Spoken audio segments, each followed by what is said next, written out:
Ce n'est pas une information de dernière minute. Ce n'est pas un scandale. Ce n'est pas l'histoire d'un homme, ni même d'un pays. C'est quelque chose de plus discret, plus lent et beaucoup plus dangereux. Ce que vous voyez aujourd'hui n'est pas une crise. C'est un système qui a appris à fonctionner sans bruit, un système qui n'a plus besoin de déclarer la guerre pour gagner. Il attend, il ajuste, il conditionne. Rien ne s'effondre brutalement. Tout glisse progressivement, jusqu'au moment où revenir en arrière devient impossible.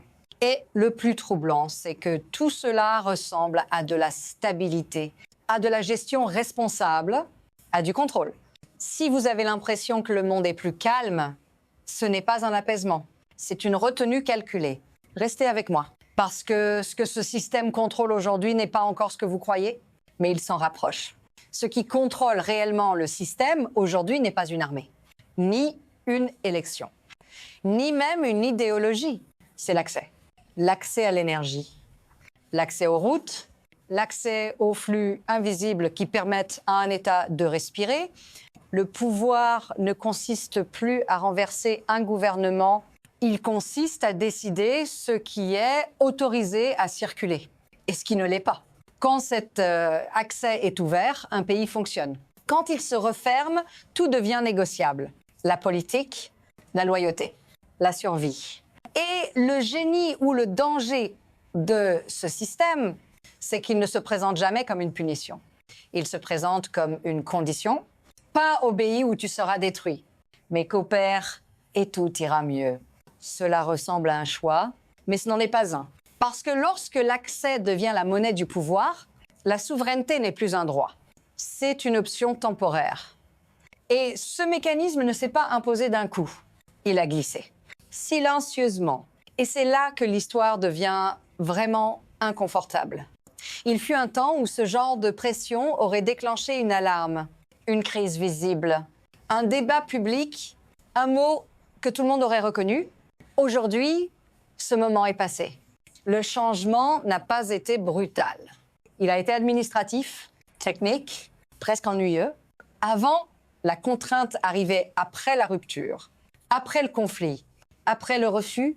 Maintenant, elle arrive avant que la décision soit prise, avant que l'erreur soit commise, avant même que quelqu'un pense avoir le choix. C'est ainsi que les systèmes durables s'installent, pas par la force immédiate, mais par l'habitude. On s'adapte, on s'ajuste, on apprend où sont les limites sans qu'elles soient annoncées. Et à force de s'adapter, on oublie qu'il y avait autre chose avant. Une marge, une autonomie, un espèce de désaccord réel. Le plus dangereux dans ce basculement lent, ce n'est pas ce qui l'enlève, c'est ce qui le rend normal. Et une fois que quelque chose devient normal, le choc n'est plus l'imposition. C'est la première tentative de résistance. C'est là que les premières secousses apparaissent. Puis vient le moment où le système devient visible. Pas dans son ensemble. Juste par une secousse, un choc précis, localisé, apparemment isolé. Quelque chose est arrêté, quelque chose n'arrive pas à destination. Quelque chose cesse de circuler. Officiellement, ce n'est pas une escalade. C'est une application des règles, une procédure, un geste présenté comme routinier, mais pour ceux qui dépendent de ce flux, ce n'est pas abstrait, c'est immédiat. Les comptes ne s'équilibrent plus. Les promesses deviennent conditionnelles. Le temps commence à manquer. Et soudain, la négociation change de sens. Ce qui était politique devient existentiel. Ce qui était idéologique devient comptable. Ce choc n'est pas le message. C'est le test.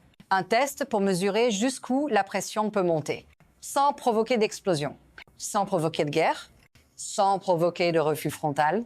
Et lorsque le système constate que le monde absorbe le choc, qu'il s'adapte, qu'il plie, sans rompre, alors la question n'est plus « est-ce que cela fonctionne ?»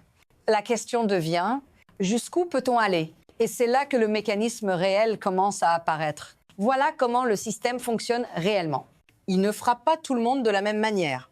Il sélectionne, d'un côté, ceux qui contrôlent l'accès, les règles, les exceptions, les délais, de l'autre, ceux qui absorbent l'impact, les pertes invisibles, les ajustements forcés, les compromis présentés comme temporaires.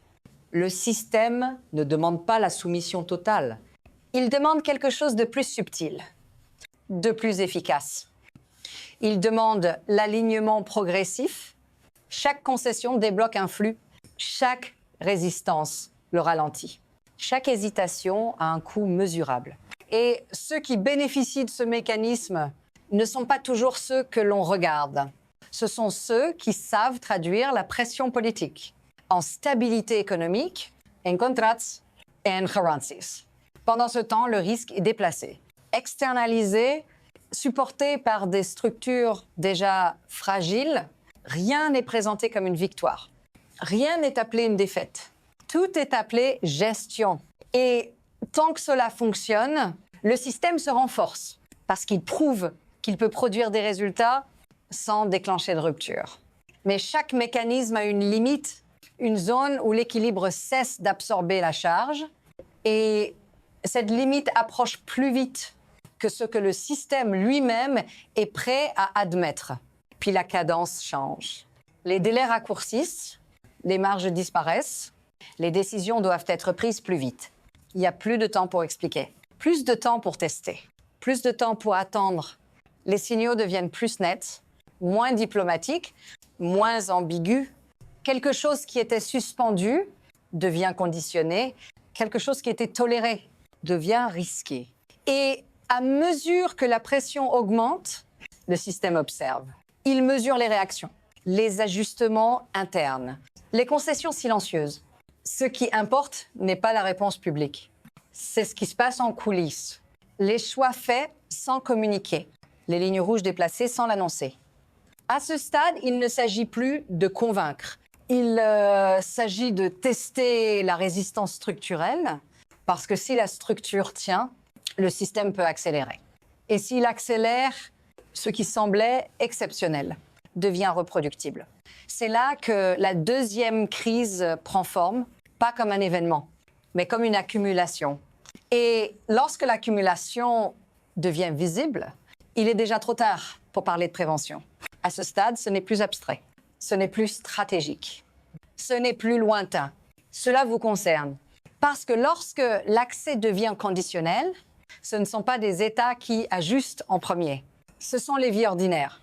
Les prix changent sans explication claire. Les services deviennent instables. Les décisions politiques se traduisent en contraintes quotidiennes. Vous ne voyez pas le mécanisme, mais vous ressentez ses effets. Vous adaptez vos attentes. Vous acceptez des délais plus longs. Vous appelez cela de l'incertitude. En réalité, c'est une redistribution silencieuse du risque. Et le plus troublant, c'est que personne ne vous demande votre accord. Parce que le système n'a pas besoin de votre consentement explicite. Il a seulement besoin que vous continuiez à fonctionner. Si vous avez déjà eu le sentiment que certaines décisions vous échappaient complètement, que les règles changeaient sans débat, ce n'est pas une impression, restez attentif. Parce que ce qui vous affecte aujourd'hui à petite échelle est déjà en train de se déployer ailleurs, avec des conséquences bien plus vastes, et ce mouvement ne ralentit pas. À ce point, le système ne reste jamais confiné. Il déborde, parce que les flux ne respectent pas les frontières, l'énergie circule, l'information circule, les conséquences aussi. Une contrainte appliquée ici déplace la pression ailleurs sur d'autres routes, d'autres marchés, d'autres sociétés. Ce qui commence comme une mesure ciblée se transforme en signal global, un signal observé, interprété. Reproduced, les États regardent, les entreprises recalculent, les alliances se réajustent sans déclaration officielle. Et très vite, ce qui semblait être une exception devient un précédent. Personne ne dit que c'est désormais la règle. Mais tout le monde agit comme si ça l'était. C'est ainsi que les systèmes s'internationalisent. Non par traité, mais par imitation prudente. Et dans ce brouillard, l'incertitude devient une stratégie en soi. Parce que lorsqu'on ne sait jamais où la prochaine pression apparaîtra, on commence à s'autocorriger, à s'aligner, à prévenir plutôt qu'à résister. Et quand un système n'a plus besoin d'intervenir directement, pour produire l'obéissance, il entre dans une phase entièrement nouvelle. Une phase dont personne ne connaît encore l'issue.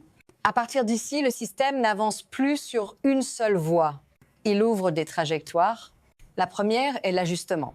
L'adaptation contrôlée. Les acteurs apprennent à vivre avec les conditions. Ils négocient mieux, ils anticipent. Le système devient plus fluide, plus propre, presque invisible. Stable en apparence, mais dépendant. La deuxième est l'érosion. Plus lente, plus sourde, les compromis s'accumulent. Les institutions perdent de leur substance. La décision politique se rétrécit. On continue d'avancer, mais avec de moins en moins de marge. Jusqu'au jour où plus personne ne sait ce qui a réellement été abandonné en chemin. Et puis, il y a la troisième trajectoire, la plus rare, la plus instable, la rupture. Elle ne vient pas d'un grand refus spectaculaire, elle vient d'un point de saturation, d'un moment où l'architecture ne peut plus absorber la pression, où un flux vital se bloque, où l'accès ne suffit plus à contenir la réaction. À ce stade, le système ne contrôle plus le rythme, il l'est soumis. La question n'est pas laquelle de ces trajectoires est souhaitable. La question est laquelle est déjà en train de se dessiner pendant que nous parlons et surtout si nous saurons la reconnaître avant qu'elle ne se referme. Il n'y aura pas d'annonce officielle, pas de moment clair où quelqu'un dira « voilà, le système a changé ». Parce que ce type de bascule ne se déclare pas, il s'est constaté trop tard. Quand les règles deviennent conditionnelles, quand l'accès remplace le droit, quand la stabilité dépend de votre capacité à vous aligner sans protester, le danger n'est pas visible. Il est fonctionnel et c'est précisément pour cela qu'il tient. Ce système ne vous demande pas d'y croire. Il vous demande seulement de vous adapter.